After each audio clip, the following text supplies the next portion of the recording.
हाय, मैं हूं Sajan Patel, strategic speaker, author and business coach. आज हम बात करेंगे इजराइल के बारे में। इजराइल में एक जगह है जिसका नाम है सिलिकॉन वाडी।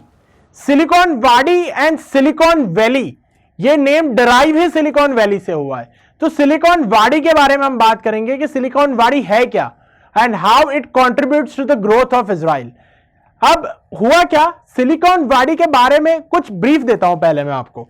Silicon Valley is an area with a high concentration of high technology companies on the coastal plain of Israel. Israel के कोस्टल प्लेन पे बहुत सारी आईटी कंपनीज आ चुकी है, similar to Silicon Valley in US. America में जैसे silicon valley है, यहां पर सिलिकॉन वाडी है। And the reason it's named as Silicon Wadi is just because it has a model of same Silicon Valley. Silicon Valley जैसे ही model पे काम कर रही है and Israel is nicknamed the startup nation. इसी सिलिकॉन वाडी की वजह से इजराइल का नाम स्टार्टअप नेशन पड़ा है। जनरली अगर इजराइल के कल्चर की बात करें तो तीन कम्युनिटीज रहती है वहां पर, Jewish, Muslim and Christian.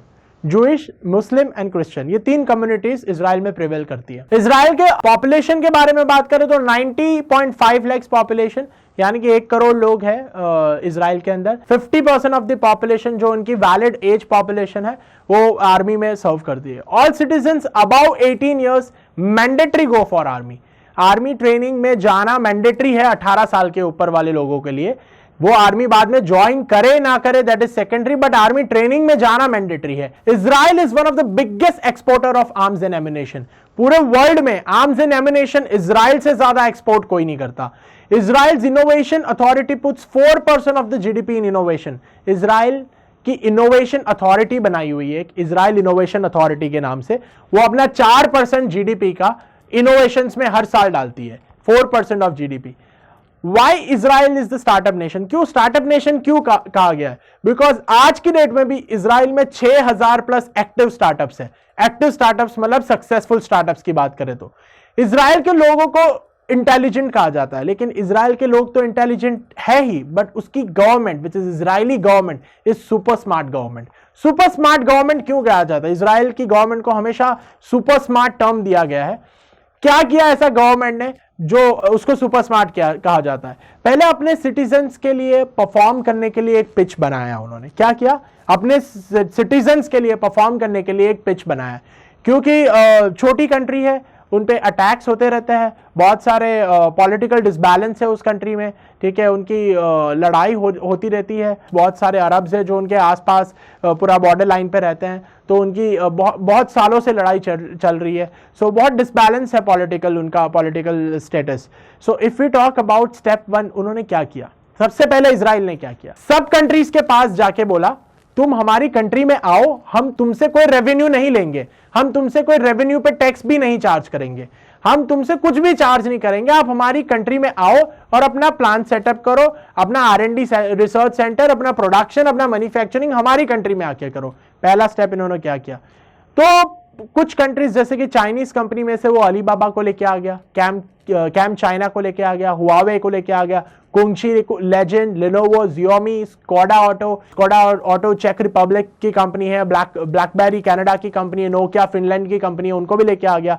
France की कुछ कंपनी जैसे BNP पैराबिस हो गया, डसॉल्ट हो गया, सिस्टम्स हो गया, जोमैटो हो गया, थैल्स ग्रुप हो गया, उनको लेके आ गया। German companies Bayer, Bosch, Carl's, Mercedes Benz, Merck Group, सैब्स, Schindler Electric, Siemens, Software AG, ऐसी बहुत सारी कंपनीज को वो लेके आने लग गया। इंडिया के पास आया, वो इंडिया से उन्होंने Infosys, Jain Irrigation System, Sun Pharmaceutical, Tata Group, Tech Mahindra को लेके आ गया। जापानीज कंपनीज में से Honda, Mitsubishi, Sony, TDK, Toshiba को लेके आ गया।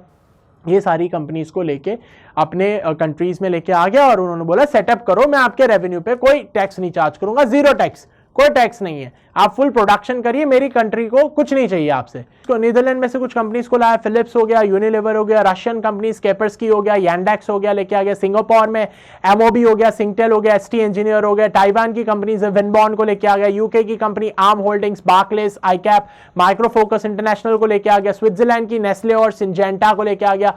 साउथ कोरिया की LG और सैमसंग को लेके आ गया। अगर हम अमेरिकन कंपनी की बात करें तो लिस्ट ऑफ कंपनीज है, 3M, Amazon, AOL, Apple, Applied Materials, AT&T, Autodesk, BNC Technology, Cisco की बात करें, Citigroup, Dell, Dropbox, eBay, EMC, Facebook, Ford, Gartner, General Electric, General Motors, Google, Harman, Hamilton Packard, HP, IBM, Intel, Intercontinental Exchange, John Deere, Johnson and Johnson, Marvel Technology, Mastercard, McAfee, Microsoft, Monsanto, Motorola, Nvidia, Oracle, Plantain, PayPal, PepsiCo, Pfizer, Polycom, ये सारी companies को वो लेके आ गया। USA में और भी बहुत सारी कंपनी है जैसे कि Qualcomm, Red Hat, Salesforce, Seagate, Sears, Texas Instrument, Visa, Mastercard, Erexo, बहुत सारी कंपनीज को ले, SanDisk, इन सबको लेके आ गया। तो इन सारी कंट्रीज के जायंट्स को वो लेके आके इकट्ठा कर दिया अपनी कंट्री में। अब क्या किया, ये सारी कंट्रीज आ गई जैसे चाइना, फिनलैंड, चेक Republic, France, Germany, India, Japan, UK, Singapore, Netherland, Switzerland, South Korea, UK, USA, Russia, Taiwan, Japan, सबको लेके आ गया। अब लेके तो आ गया, स्टेप 2 क्या किया? पहला स्टेप उसने क्या किया, सबको लेके आ गया ये बोल के कि मैं आपसे कुछ चार्ज नहीं करूंगा। दूसरा स्टेप उसने क्या कर गया, अब अपनी कंट्री में आके इन चीजों पे फोकस किया उसने एक्सपर्टीज और R&D पे लोगों को ट्रेनिंग करवानी स्टार्ट कर दी। R&D, IT training, R&D services पे ट्रेनिंग करवाई, कोर्सेज डेवलप कर दिए, लोगों को एजुकेशन देनी स्टार्ट कर दी। Seed capital with no backup policy. अगर किसी को स्टार्टअप स्टार्ट करना है, उसने बोला आओ भाई तू मेरे से 20 लाख रुपए ले ले, तू मेरे से 50 लाख रुपए ले ले, अगर लॉस हुआ तो मेरा, प्रॉफिट हुआ तो मैं आपसे चार्ज करूंगा 20%, 30% मैं आपसे ले लूंगा अगर प्रॉफिट हुआ तो, अगर लॉस हुआ तो मैं तुमसे कुछ नहीं मांगूंगा। ऐसे करके लोगों को स्टार्टअप के लिए मोटिवेट करने लगा। बहुत सारे स्टार्टअप, IT स्टार्टअप्स फॉर्म करवाने लगा। Formed startup culture and discipline through army infrastructure. Army के इंफ्रास्ट्रक्चर और आर्मी की ट्रेनिंग के बाद जब लोग स्टार्टअप स्टार्ट करने लगे तो एक स्टार्टअप कल्चर इतना स्ट्रांग बिल्ड हो गया कि लोग इतने डिसिप्लिन थे कि स्टार्टअप सक्सेसफुल होने लग गए। अब उसने क्या किया, will put 4% of the GDP in startup innovations. वो कहता है मेरे जीडीपी का 4% मैं अपने सारे स्टार्टअप्स में लगाऊंगा और इनोवेशंस में लगाऊंगा। कैसी इनोवेशन? जैसे टेक्नोलॉजीज हो गई, डेटा साइंस हो गई, AI, shopping, agriculture, clean tech, education, social, tourism, art, cyber security, automotive, enterprise, health care, fintech, sportsman, retail, optical, drones, logistic, transport, insurance, robotics, digi health, face capture, security, maintenance, supply chain, operation, automation, maritime, laser, investment, सारी जगह पर investment करने लग गया। अब क्या किया उसने, the top 10 global tech companies को लेके आ गया। कौन सी टॉप 10 ग्लोबल टेक कंपनीज? वो बहुत मुश्किल से किसी कंट्रीज में ये कंपनीज जाती है, उनको भी लेके आ गया, जैसे कि Microsoft, Apple, Amazon, Google, Facebook, Alibaba, Intel, Oracle, Samsung, Baidu, ये सबको लेके आ गया इजराइल में। गेम यहां शुरू होता है। अब क्या किया उसने, ये सारी कंपनीज को जब एक वर्कफोर्स चाहिए था, डिसिप्लिन्ड वर्कफोर्स चाहिए था, एक्सपर्टीज R&D चाहिए थी, they want a pre casted ecosystem to grow, तो ये सारी चीजें, उनके पास डिसिप्लिन्ड वर्कफोर्स था, एक्सपर्टीज R&D थी, ऑलरेडी मिलिट्री में ट्रेनिंग किए हुए लोग जिनको उसने ऑलरेडी ट्रेनिंग दी हुई थी, प्री कास्टेड ऑलरेडी स्टार्टअप थे जो इनको ये सारी कंपनीज के लिए एज एन हॉस्ट काम करेंगे। वो प्री स्टार्टअप थी तो स्टार्टअप एक्विजिशंस भी स्टार्ट हो गया, तो कंट्री का ऑटोमेटिकली रेवेन्यू बूस्टअप होना स्टार्ट कर दिया। स्टेप 3 हुआ क्या, यूएसए की कंपनी थी IIFF, उसने फ्रूटेरॉम करके एक कंपनी थी, उसके साथ 7.1 बिलियन की डील करी। इंडियन एक कंपनी थी KLA Tencor, उसने ऑर्बोटेक करके एक इजराइल की कंपनी थी, उससे 3.41 बिलियन के साथ डील करी। American company PepsiCo, soda stream Israel की कंपनी, उसको एक्वायर किया 3.2 बिलियन में। ब्रिटिश की कंपनी पर्मिया, NDS इजराइल कंपनी थी, उसको 1 बिलियन में एक्वायर कर लिया। यूएसओ की कंपनी थी थोमो ब्रावो, इम्प्रेवा इजराइल की कंपनी थी, उसे 2.1 बिलियन में एक्वायर कर लिया। ऐसे अब स्टार्टअप्स एक्विजिशन स्टार्ट हो गया, इतना स्टार्टअप एक्विजिशन स्टार्ट हो गया कि Israel was now been known as the startup countries in the world, top most startup countries in the world. Google ने क्या शॉपिंग करी वहां जाके, जैसे मैंने मेरी प्रीवियस प्रेजेंटेशन जोमैटो की जिसमें बोला था कि सारी कंपनीज को इकोसिस्टम चाहिए होता है, वैसे गूगल को भी इकोसिस्टम चाहिए था, तो गूगल ने वहां जाके क्विकसी, वेजे, स्लिक लॉगिन, वेल्स्ट्रोता, अलूमा, ये सारी इजरायली स्टार्टअप कंपनीज को एक्वायर कर लिया। इंटेल ने क्या किया, टोटल एक्विजिशन $40 बिलियन का एक्विजिशन कर लिया। मोबिलाई, मूविट, हबाना लैब्स, ये तीनों कंपनीज को एक्वायर कर लिया। माइक्रोसॉफ्ट ने क्या शॉपिंग करी, पीच नेटवर्क्स, मैक्सिमल इनोवेशन, जेटको, Well Communication, Wire Data, 3D Systems, एरोटा, इक्विटा, Netwing, Adallom, Secure Island Technology, नेक्स्टडाइट, क्लाउडिन, कॉमन टच सॉफ्टवेयर, ये सारी कंपनीज को एक्वायर कर लिया। अब हुआ क्या, ये सारी कंपनीज ने एक्विजिशन स्टार्ट किया और 600 प्लस इजरायली स्टार्टअप कंपनीज को एक्वायर कर लिया। जैसे Microsoft, Apple, Amazon, Google, Facebook, Alibaba, Intel, Oracle, Samsung, Baidu, ये मिला के बाकी और कंपनीज ने भी एक्विजिशन स्टार्ट करी और 600 प्लस इजरायली स्टार्टअप को एक्वायर कर लिया। उससे क्या हुआ? इनकम टैक्स फ्रॉम सिटीजन ले लिया इजराइल ने, 10% से 50%। जो इनकम हुई स्टार्टअप एक्विजिशन पे उसमें 50% तक उन्होंने ले लिया। Interest on money landed in the startup is successful. Interest भी चार्ज किया, जो पैसा लिया था, लॉस होता तो पूरा इजरायली गवर्नमेंट का था। अगर पैसा दिया, स्टार्टअप हुआ, तो उस पर इंटरेस्ट भी प्लस जो एक्विजिशन किया उसका स्टार्टअप का प्रॉफिट भी, ये भी लिया इजराइल ने। Tax when startup exits by selling it to other country. जैसे मैंने बोला, जब स्टार्टअप एग्जिट कर देता है, फुल्ली सेल आउट कर देता है किसी कंपनी को, तो उसका भी प्रॉफिट लिया, उसने प्रॉफिट का शेयर लिया by selling high end arms and ammunition to other countries. दूसरी कंट्रीज को high end arms and ammunition sell किए उसने, तो इससे भी उसका रेवेन्यू बढ़ने लग गया इजराइल का। अब फिफ्थ क्या आता है? Export polished diamonds across the world. Israel के डायमंड्स ऑल ओवर वर्ल्ड में फेमस है। इजराइल ने एक्सपोर्ट पॉलिश्ड डायमंड वर्ल्ड में एक्सपोर्ट करने लग गया। कॉर्पोरेट टैक्स अप टू 23% और कॉर्पोरेट जायंट्स तो इजरायली कंपनी थी, उन पे 23% तक टैक्स लगाने लग गया। बाहर की कंपनीज पे अभी भी टैक्स नहीं लगा रहा है, लेकिन अपनी इजरायली कंपनीज पे 23% तक टैक्स लगा रहा है। Individual capital gain tax up to 25%। Individual किसी को इनकम हुई तो उसको 25% तक कैपिटल गेन टैक्स देना है। वैट 17%। लेकिन फॉरेन कंट्रीज पे कुछ नहीं, जितना भी वो कर रहा है वो सारी की सारी अपनी कंट्रीज और अपने सिटीजन से चार्ज कर रहा है। Tech innovations by Israel. Israel के टेक इनोवेशंस की बात करें तो सिस्को डिल और डेवलपमेंट्स, सिस्को की आज तक की जितनी भी डेवलपमेंट्स, रिसर्च एंड डेवलपमेंट्स है, सारी इजराइल में हुई है।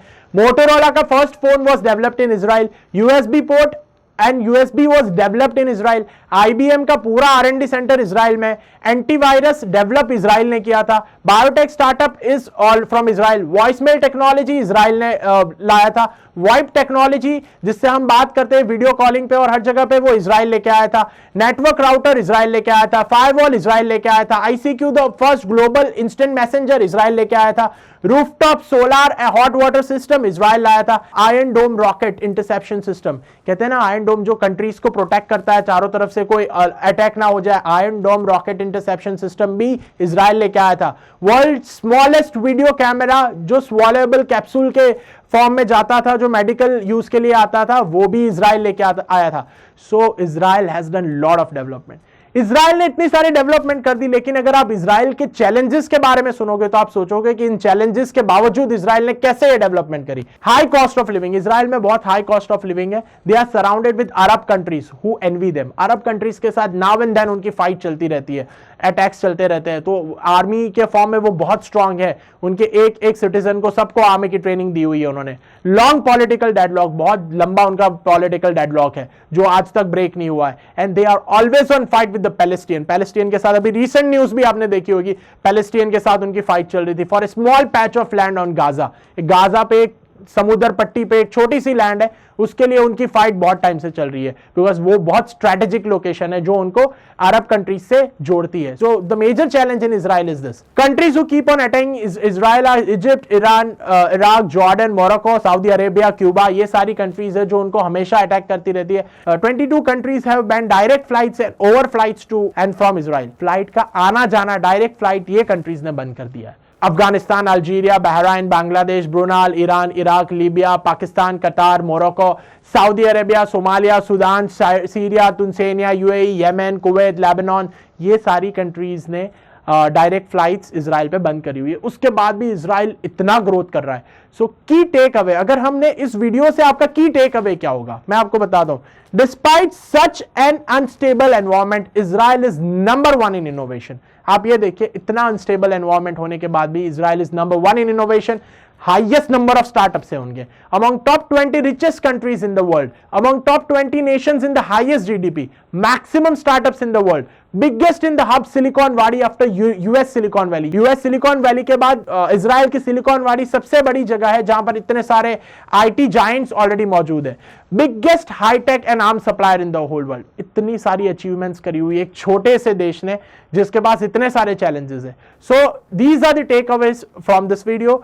Thanks for watching the video. Do like, share and subscribe to learn more about such informative content. Thank you.